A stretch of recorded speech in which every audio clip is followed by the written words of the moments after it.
Olá, galerinha! Voltamos para mais uma aula do professor Janderson. Entrando em um assunto novo, hein? Visão. Esse assunto vai ser dividido em duas partes. Visão parte 1, visão parte 2. Hoje iremos começar nossa aula com a primeira parte, introdução à visão. Bom, antes de falar de visão, a gente precisa falar das fontes, né? Os raios de luzes. Tudo que é visualizado, tudo que visualizamos precisa de uma luz. É produzido pelo que olhamos ou através de uma fonte. Tá? Então, tudo que olhamos ou tudo que percebemos através da visão tem que ter uma fonte próxima do objeto que olhamos. Essa fonte ela tem que ter uma visualização, uma emissão de luz para que possamos observar o objeto. Existem dois tipos de fontes. Existem as fontes com corpos luminosos, tá? E existem os corpos iluminados. Os corpos luminosos são aqueles corpos que emitem luz, produz a luz, tá? Tem luz própria. Esses são os corpos luminosos, né? Então, um exemplo mais típico, o Sol, mas pode ser uma vela acesa, uma lâmpada ligada. Então, todos esses corpos que conseguem emitir luz são corpos luminosos. Corpos iluminados são corpos que não emitem luz. Eles recebem a luz, tá?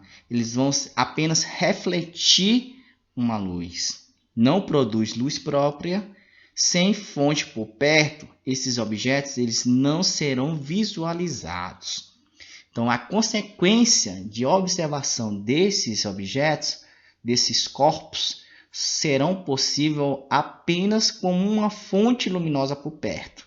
Tá? Então, a fonte ela emite luz, essa luz trisca, pega no objeto e ele reflete a luz que foi jogada em cima desse corpo. Tá? Um exemplo é o papel. Mas qualquer outro tipo de objeto que não produz luz própria são corpos iluminados. Tá? Todo objeto ou todo corpo que emite luz são corpos luminosos. Raio de luz. Os raios de luz eles, são propagados através de linha reta. Tá? Em linha reta. Ou seja, tem que ter algo para que ele não consiga continuar seu caminho, sua propagação. Tá? Fora isso, seu caminho ele sempre será em linha reta. Ou seja, se tiver algo na frente, ele não vai conseguir deixar sua luz passar por restante. Vai gerar uma sombra. Tá? Essa luz ela não vai sofrer nenhum tipo de desvio. Será propagada em todas as direções. Tá? Então, reforçando, a sombra é a falta de luz. Então, o objeto ele emite a luz, essa luz ela trisca em outro objeto iluminado, e tudo que está atrás desse objeto causou uma interrupção da continuidade da luz. Então, devido ao objeto, a luz não continuou, ela não foi possível ela continuar o seu caminho, porque ela só segue um caminho em linha reta. Se colocar algum objeto que não deixe a luz passar, tudo que está atrás desse objeto vai gerar uma sombra. Então, a sombra é a falta de luz. Tá? Então, a sombra ela é gerada porque algum objeto ou algo não permitiu a passagem da luz. Então, tudo que está atrás desse objeto vai ser uma sombra. Visão. Nossa visão, o responsável por ela é o olho. Tá? É o órgão responsável pela função de observar. Existem duas estruturas muito importantes para essa função. A córnea e a retina. Tá? A córnea ela é um tecido transparente. Esse tecido transparente ele fica à frente e foca, a luz. Ele capta a luz. Já a retina ela é uma estrutura que é responsável por projetar a imagem.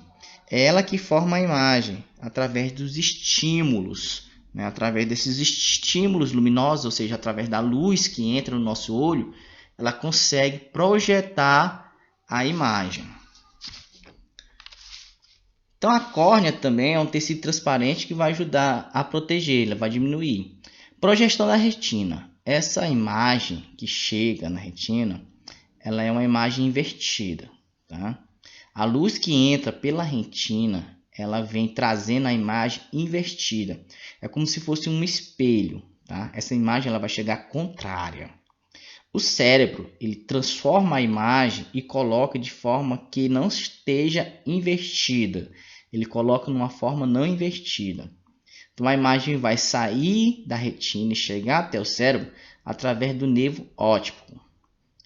Ele é o intermediário entre a retina e o cérebro, tá? É ele que vai levar os impulsos nervosos, ele que vai levar o estímulo. Então, todo objeto que a gente observa é como se fosse um espelho, ele está invertido. Quando essa mensagem chega no cérebro, o cérebro entende a mensagem invertida e coloca a imagem do modo que fique normal, tá? Então, ele inverte e o cérebro transforma e deixa a imagem normal. O cérebro ele tem a memória visual. O que seria a memória visual? Ele lembra, ele decora, ele guarda tudo que é visualizado. Então, ele reconhece quando recebe o mesmo estímulo de luz. Os mesmos estímulos ele vai automaticamente adaptar, colocar a imagem parecida que ele visualizou. Tá? Então, ele reconhece a imagem já vista através dos estímulos que ele já ocorreu na estrutura. Existem duas outras estruturas também muito importantes, que são os cones e os bastonetes. Os cones eles são responsáveis pela variedade de cores. Ele faz a mistura das cores para dar a cor ideal do objeto. Os bastonetes eles são responsáveis em ambientes escuros. Ele tem uma facilidade de tentar decorar onde está o objeto e tentar identificar esses objetos no escuro. Tá? Os cones eles têm uma variedade de cores e serve para filtrar e decorar todas as cores. Então, a partir do momento que você tem a visualização da primeira cor, que você entende que aquilo é amarelo, você vai fazer uma ligação toda vez que você vê um objeto da mesma cor. Os bastonetes vão aumentar a precisão no escuro. Então, se você está num quarto, no seu quarto, onde você já decorou onde estão todos os móveis, e essa luz foi desligada, no primeiro momento você vai ficar na escuridão. No segundo momento, seu cérebro vai começar a formular os objetos e tentar identificar onde eles estão. Então você já consegue perceber os objetos, mesmo no escuro, por ter uma decoração, por saber mais ou menos aonde os seus objetos já podem ser encontrados. Então os bastonetes são responsáveis por esses ambientes escuros. Tá? Aí vem a pupila.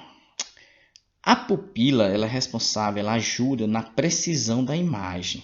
Tá? Ela causa um reajuste nessa imagem. Ela melhora a passagem de luz. Então o que acontece? Quando os ambientes estão claros, ela contrai. Já que está bastante claro, tem muita luz, ela precisa de menos esforço. Então ela dá uma boa imagem, você não precisa esforçar a sua vista, porque já está bem claro e ela não precisa contrair a pupila. Já em ambientes escuros, você precisa de uma dilatação, de um esforço maior, para ter uma imagem bem focada.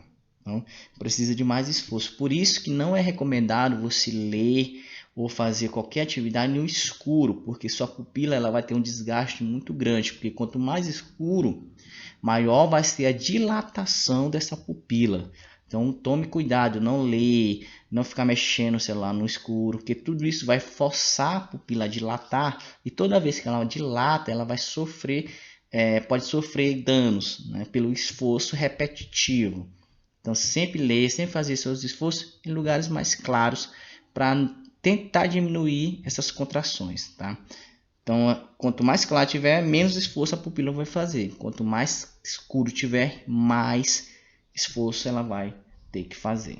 Meu muito obrigado. Espero vocês na próxima aula. Tchau.